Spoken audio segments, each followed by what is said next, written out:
भाग एक डीपफेक एक खतरनाक छलावा। यह कहानी एक छोटे से शहर के एक सामान्य युवक राजवीर की है, जो एक दिन अचानक अपनी जिंदगी के सबसे बड़े संकट में फंसा। राजवीर एक इंफॉर्मेशन टेक्नोलॉजी (आईटी) का छात्र था और अपनी पढ़ाई पूरी करने के बाद एक नामी कंपनी में काम करता है। उसे टेक्नोलॉजी का बहुत शौक है, लेकिन जो एक दिन उसके साथ एक ऐसी घटना हुई, उसने उसे यह समझा दिया कि तकनीक का इस्तेमाल कभी-कभी कितनी खतरनाक दिशा में हो सकता है। भाग 2 एक बड़ा झटका। राजवीर एक सामान्य दिन की तरह घर आकर अपने कंप्यूटर के सामने बैठा था।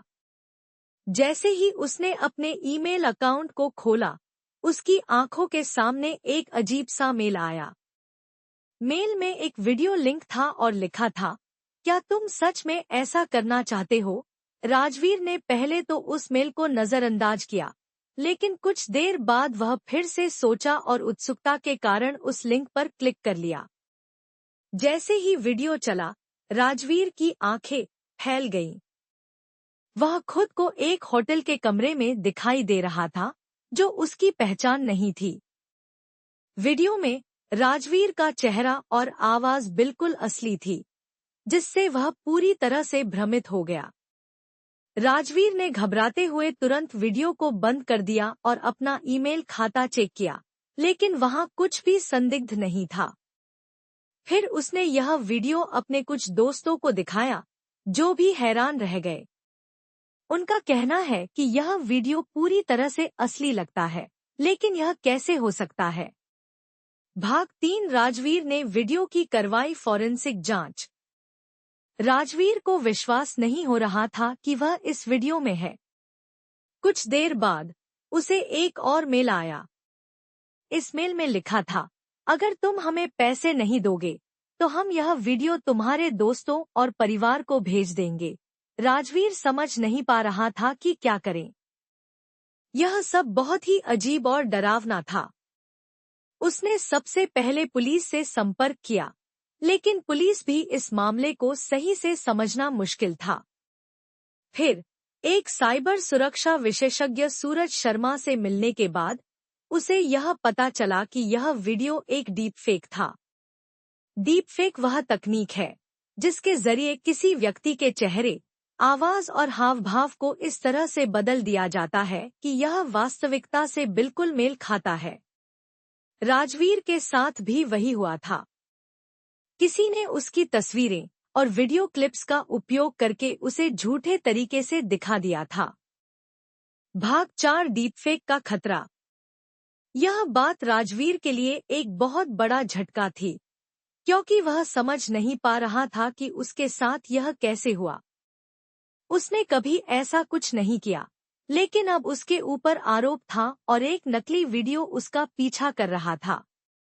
यह केवल राजवीर के लिए नहीं, बल्कि पूरे समाज के लिए एक गंभीर समस्या बन चुकी थी। साइबर विशेषज्ञ सूरज शर्मा ने उसे बताया कि डीपफेक का उपयोग कई अपराधों के लिए किया जा सकता है। यह तकनीक अब इतनी पावरफुल हो चुकी है कि यह किसी भी व्यक्ति के चेहरे को बदलकर उसे किसी भी घटना में शामिल कर सकती है, जिससे न केवल व्यक्तिगत बल्कि सामाजिक संकट भी उत्पन्न हो सकते हैं। समाधान की दिशा। राजवीर के मामले ने उसे एक नई समझ दी। वह जान चुका था कि तकनीक के गलत उपयोग से समाज में भय और खतरा फैल सकती है। अब वह चाहता था कि समाज इस खतरनाक समस्या से अवगत हो और इसके समाधान के लिए कुछ कदम उठाए जाएं। उसने अपने अनुभव से सीखा कि इस समस्या को हल करने के लिए साइबर सुरक्षा और कानूनी उपायों की सख्त जरूरत है। कानूनी एजेंसियों को ऐसी तकनीकों के दुरुपयोग को रोकने के लिए कड़े नियम बनाने चाहिए, ताकि किसी की निजी और सार्वजनिक छवि से खेला न जा सके। राजवीर ने इस अनुभव से यह भी सीखा कि सामाजिक जागरूकता बेहद महत्वपूर्ण है। उसे महसूस हुआ कि लोग इस नई तकनीक के बारे में पूरी तरह से अवगत नहीं हैं, और इस पर जागरूकता फैलाने के लिए विशेष अभियान चलाए जाने चाहिए। साइबर सुरक्षा के विशेषज्ञों का मानना था कि जल्द ही एआई आधारित सॉफ्टवेयर भी विकसित किए जाएंगे, जो डीपफेक वीडियो को पहचानने में मदद कर सकेंगे। लेकिन इसके लिए लोगों को भी सतर्क और जागरूक रहना पड़ेगा।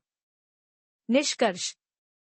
राजवीर की कहानी यह बताती है कि कैसे एक छोटी सी तकनीकी चूक एक व्यक्ति की जिंदगी को पूरी तरह बदल सकती है। डीपफेक जैसी तकनीक ने समाज के सामने एक नई चुनौती पेश की है और इसके दुरुपयोग से होने वाले खतरे को गंभीरता से लेने की आवश्यकता है।